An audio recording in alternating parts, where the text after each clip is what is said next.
Olá, boas-vindas a todo mundo que acompanha a nossa transmissão para mais uma análise profunda. Olá, pessoal! É muito bom estar aqui de novo. Hoje a gente tem um material nas mãos que, olha, ele propõe uma quebra de paradigma gigantesca sobre como lidamos com o caos moderno. Com certeza, é um texto bem desafiador. Muito. Porque se a gente pensar bem na quantidade de ansiedade, de notificações apitando o tempo todo e nessa sobrecarga de informações do cenário atual. Aquela loucura diária, né? Isso, exatamente. É só pensar nisso para perceber como seria muito útil ter uma espécie de manual, sabe? Um atalho pragmático para lidar com tudo isso.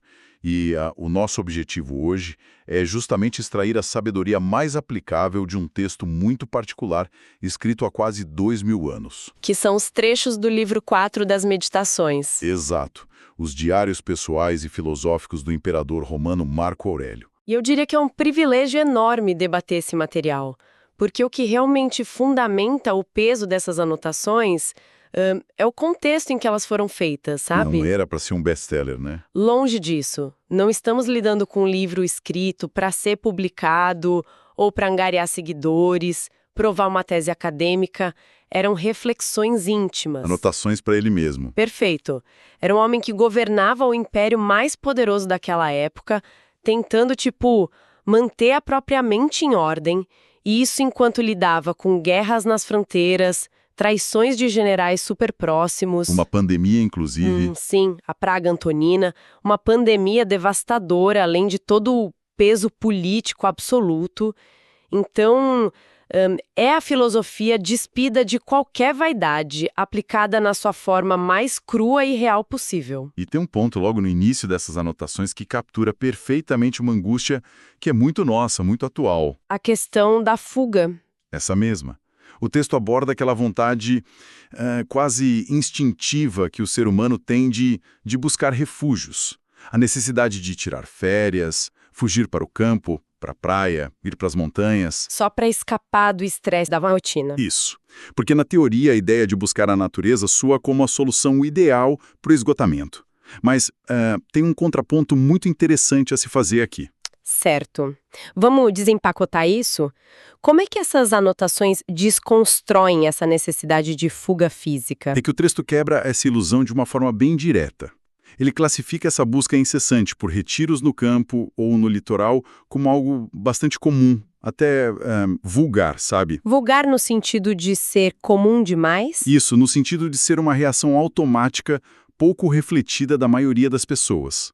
A tese ali é que o refúgio mais tranquilo e livre de perturbações não é um chalé isolado no meio da floresta, mas a própria alma, a própria mente. Exato. Ele define tranquilidade de uma maneira muito técnica. Ela é, pura e simplesmente, a boa ordem interna. Não é a ausência de barulho do lado de fora. É a organização das ideias do lado de dentro. Perfeitamente colocado. Olha, isso soa ótimo na teoria. Mas vamos trazer aqui para a realidade prática de quem nos acompanha. Quando alguém está exausto depois de semanas trabalhando 60 horas, lidando com pressões de todos os lados... O famoso burnout. Isso. A ideia de apenas buscar um retiro na alma realmente substitui descanso físico? Porque, sendo bem sincero, parece um conselho um pouco distante da realidade de quem está ali à beira do colapso. Essa é uma objeção muito válida e super comum de se fazer, e a resposta para isso passa por um conceito central que o texto apresenta, que é o dono interior. O dono interior, como isso funciona? Para usar uma analogia bem moderna e explicar de forma simples, a gente pode pensar na nossa mente como o sistema operacional de um computador. Gostei, vamos lá. O dono interior é a única parte que tem os privilégios de administrador desse sistema. Então, se esse sistema operacional estiver desajustado ou infectado por opiniões prejudiciais, não importa se o computador está em um escritório caótico no centro da cidade ou de frente para o mar no Caribe. Ele vai continuar travando do mesmo jeito. Exatamente. O retiro interno não é negar o descanso físico, de jeito nenhum, mas é entender que acessar esses princípios elementares e breves que a gente guarda na nossa mente racional é o que realmente devolve a estabilidade. Então é um realinhamento. Sim, um realinhamento rápido de perspectiva que permite a pessoa retornar aos deveres sem aquele aborrecimento constante. Entendi. Então é como se a mudança de cenário geográfico fosse só uma maquiagem temporária. caso o sistema operacional continue em pane. É bem por aí. E falando sobre como esse sistema lida com problemas, tem uma analogia com o fogo nessas anotações que me chamou muita atenção. Ela traz uma perspectiva de resiliência que é muito ativa. A do fogo resplandecente, eu sou fascinada por essa parte. É brilhante. O texto descreve que uma pequena chama pode ser apagada facilmente por qualquer objeto que caia sobre ela. Se você jogar um graveto numa vela, ela apaga. Mas um fogo resplandecente tem uma reação diferente. Totalmente diferente. Ele rapidamente assimila o que cai sobre ele, consome esse material, usa como combustível e, a partir desses escombros, ele se levanta a uma altura ainda maior. O que é fascinante aqui é que essa imagem do fogo ilustra uma mudança radical na forma da gente encarar a diversidade. Em vez da mente ter uma predileção rígida por como as coisas deveriam ser... Que é o que sempre causa frustração quando os planos dão errado. Exato. Em vez disso, a mente bem treinada se adapta. Ela se lança instintivamente frente ao obstáculo. O obstáculo deixa de ser algo que paralisa. Pelo contrário, ele é convertido a favor da pessoa. A adversidade vira material de trabalho. Perfeito. A adversidade não é só algo para ser tolerado passivamente, sabe? Ela se torna o próprio material para a ação. É a lenha que alimenta o crescimento. Para dar uma materialidade a essa metáfora, a gente pode pensar num cenário corporativo ou criativo de hoje em dia. Se um projeto recebe uma crítica muito dura e é rejeitado, a chama fraca se apaga. O profissional desiste ou se enche de ressentimento, fica bravo com o chefe. Reação super comum. Nossa, o fogo resplandecente pega essa mesma crítica, desmonta o feedback, aprende onde estava a falha de verdade e usa essa informação para construir um projeto muito superior. O não vira a matéria-prima do próximo sim. Nossa, um ótimo exemplo prático. E isso exige um nível de controle muito grande sobre como a gente interpreta os fatos. O que nos leva a uma das frases mais emblemáticas desse material, que é: o mundo é uma constante transformação e a vida, opinião. Essa frase é muito forte. A vida é opinião. E é possivelmente o pilar mais prático de toda essa filosofia. A instrução nas anotações é muito categórica. Ele diz assim: destrói a opinião, e destruído estará o pensamento fui prejudicado. Destrói a queixa, fui prejudicado, e destruído estará o dano. Então a premissa é que os acontecimentos físicos e as atitudes das outras pessoas não têm o poder de alcançar ou ferir a alma. Exatamente, ficam do lado de fora.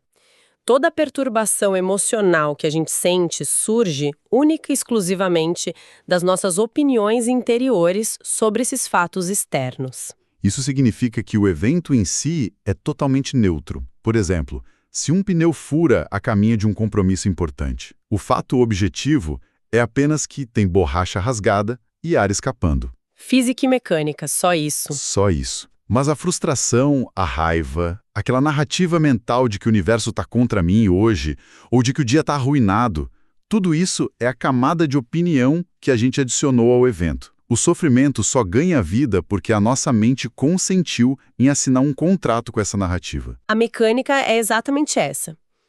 E o autor chega a dar uns exemplos bem extremos para testar essa teoria. Ele sugere que mesmo que o corpo, que ele chama de nosso vizinho mais próximo, sofra dores agudas, seja cortado, aquela pequena parte racional que opina sobre a situação deve tentar permanecer tranquila. É um nível de domínio mental absurdo. Sim, mas a lógica dele é muito firme. Ele constrói o argumento assim: se um acontecimento, tipo perder dinheiro ou ficar doente, pode acontecer tanto com uma pessoa de caráter excelente quanto com uma de péssimo caráter, então esse acontecimento não é bom nem mal na sua essência. Ele é indiferente. Exato. O mal verdadeiro não está na alteração do cenário externo, mas na parte de nós que julga e rotula esse cenário como um infortúnio intolerável. E se tem um campo na vida onde essa nossa capacidade de formar opiniões equivocadas causa estrago, é na questão da vaidade e na obsessão pelo que os outros pensam. Ah, sem dúvida. O ego é um prato cheio para isso. Sim, e tem passagens inteiras onde Marco Aurélio demonstra uma visão quase cirúrgica sobre esse desejo humano por fama. Ele questiona profundamente essa busca pela glória póstuma e o esforço monumental que as pessoas fazem só para serem lembradas depois que morrerem.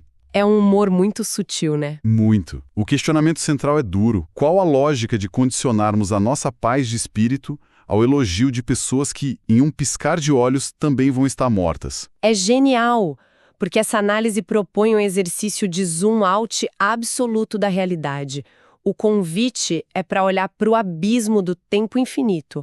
A reflexão lembra a gente que a Terra inteira é só um ponto minúsculo e a região que a gente habita é uma fração insignificante desse ponto. Um pontinho dentro do pontinho. Exato, aqueles que distribuem elogios hoje, assim como os que vão suceder a gente, vão desaparecer muito rápido.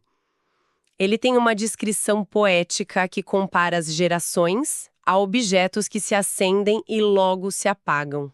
Então, basear a própria identidade na aprovação dessas pessoas é uma estratégia incrivelmente frágil. Muito frágil. E a glória póstuma é mais sem sentido ainda. Afinal, qual é a utilidade prática de um aplauso para alguém que já não existe para ouvir? Nenhuma. E para consolidar essa ideia do valor intrínseco das coisas, o material traz a analogia da esmeralda, que eu achei fantástica e muito ilustrativa. A pergunta que ele faz no texto é: a esmeralda se deteriora porque não a elogiam? Essa é uma das minhas partes favoritas. Porque dá para aplicar a mesma lógica ao ouro, ao marfim, a uma flor no jardim. O argumento é que o que é belo possui beleza e inteireza em si mesmo. O elogio não faz parte da constituição do objeto. O elogio não melhora a pedra. Exato.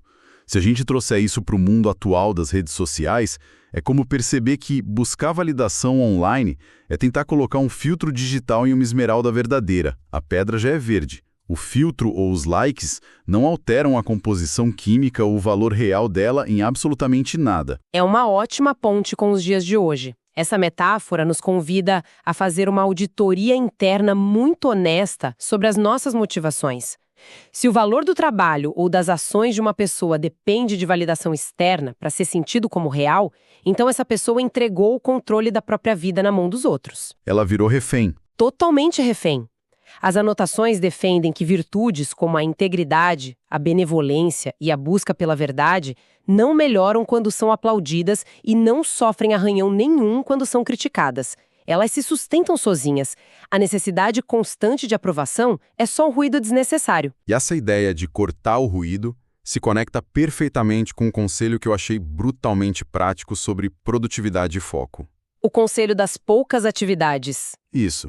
Tem uma citação que diz: realiza poucas atividades se queres manter o bom humor. Mas a recomendação não é simplesmente largar tudo e parar de fazer as coisas. É focar estritamente no que é necessário e da forma como a razão manda. Porque ele aponta que a grande maioria das nossas palavras e ações não são verdadeiramente essenciais. A gente faz muita coisa no automático. Muita.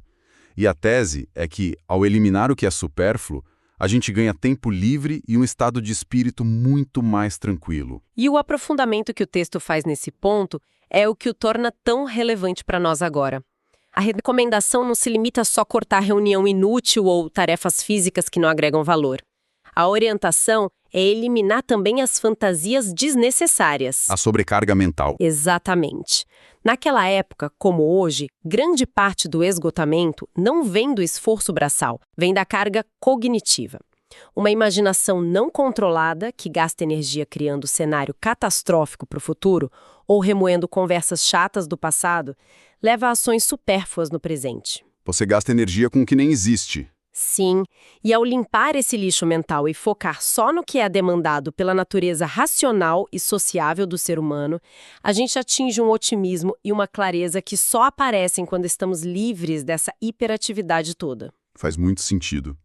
E isso levantou uma questão bem interessante sobre como a gente enxerga o nosso papel no mundo como um todo. Porque, para justificar essa simplificação da rotina e o desapego das opiniões alheias, as anotações propõem uma perspectiva macroscópica sobre a passagem do tempo. A visão cósmica. Isso. O tempo não é tratado lá como uma sucessão pacífica de dias. Ele é descrito com a imagem de um rio e uma corrente impetuosa de acontecimentos. É uma água veloz. Assim que algo surge na superfície e pode ser visto, é imediatamente arrastado pela correnteza, abrindo espaço para outra coisa que vai sofrer exatamente o mesmo destino. E essa percepção da transitoriedade atua como um solvente para aquela ilusão de permanência que nos causa tanta ansiedade hoje. Se a gente compreender a fundo essa metáfora do rio impetuoso, a urgência de muitos dos nossos dramas modernos simplesmente derrete. Perde o peso, né? Fica leve. O imperador até faz um experimento mental muito lúcido no texto. Ele propõe observar o passado, os reinados de líderes que vieram antes dele, como Vespasiano ou Trajano.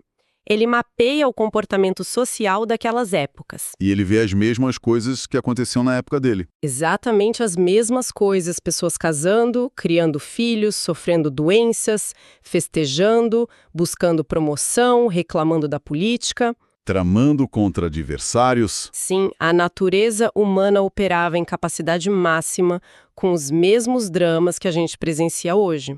E o desfecho desse experimento mental é um verdadeiro banho de realidade. Porque a conclusão dele é que a vida de todas aquelas pessoas não existe mais em lugar nenhum.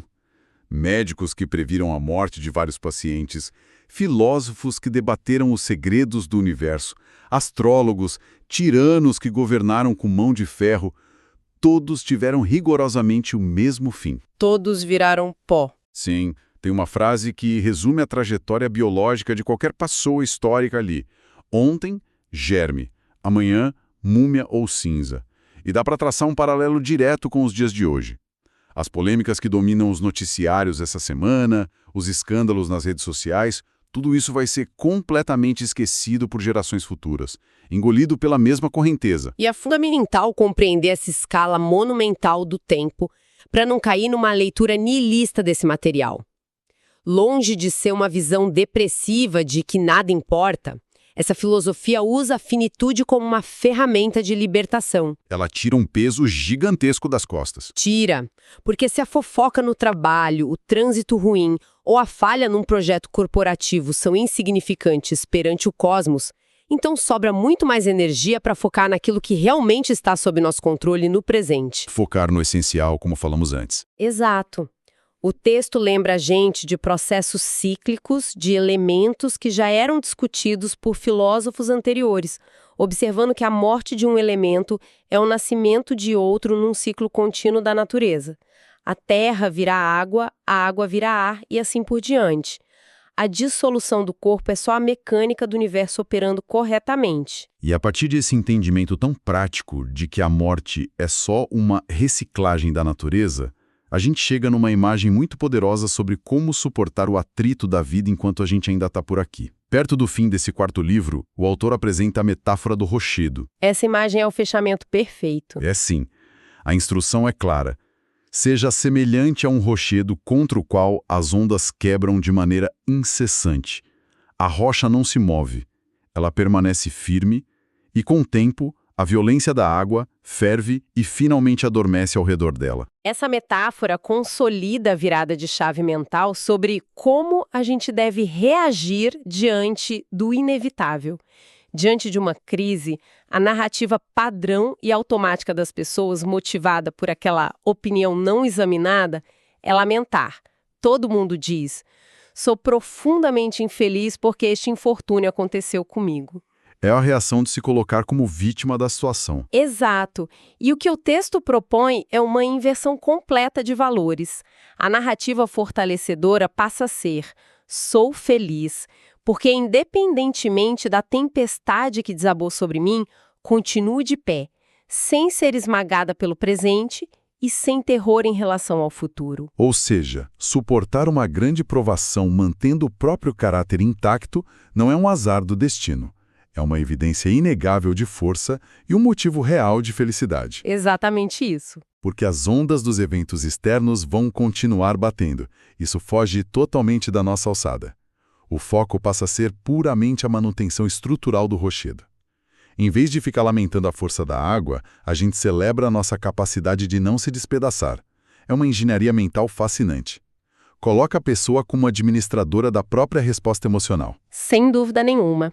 E para amarrar todas essas reflexões sobre resiliência, tempo e esse valor interno, eu queria deixar uma sugestão para quem nos acompanha fazer uma reflexão pessoal. Manda ver. considerando que as nossas ansiedades mais agudas de hoje serão literalmente esquecidas e invisíveis nesse abismo do tempo infinito que a gente comentou, qual é a única preocupação, a única tarefa supérflua ou busca por validação externa que pode ser eliminada da rotina hoje mesmo? Que a gente pode deixar para trás hoje para que a gente consiga se assemelhar ao fogo que consome os obstáculos ou à esmeralda que mantém a sua beleza intacta sem precisar de aplauso nenhum? Olha, uma excelente provocação e um pensamento provocativo perfeito para fecharmos a nossa conversa de hoje. Fica aí o convite para que essa reflexão ganhe forma na prática para todo mundo. Espero que ajude muita gente. Eu também. E para quem acompanha a nossa análise profunda por aqui e sentiu que essas ideias trouxeram uma perspectiva útil e necessária para lidar com a complexidade do dia a dia, não deixem de se inscrever aqui no canal do YouTube. Isso aí, inscrevam-se e participem. Deixem o seu like no vídeo e, principalmente, contem para nós aqui nos comentários qual foi o obstáculo que se tornou o seu combustível recentemente. Queremos continuar essa conversa com cada pessoa que nos acompanha por aqui. Agradecemos imensamente o tempo dedicado a pensar e aprender conosco hoje. Até a próxima análise.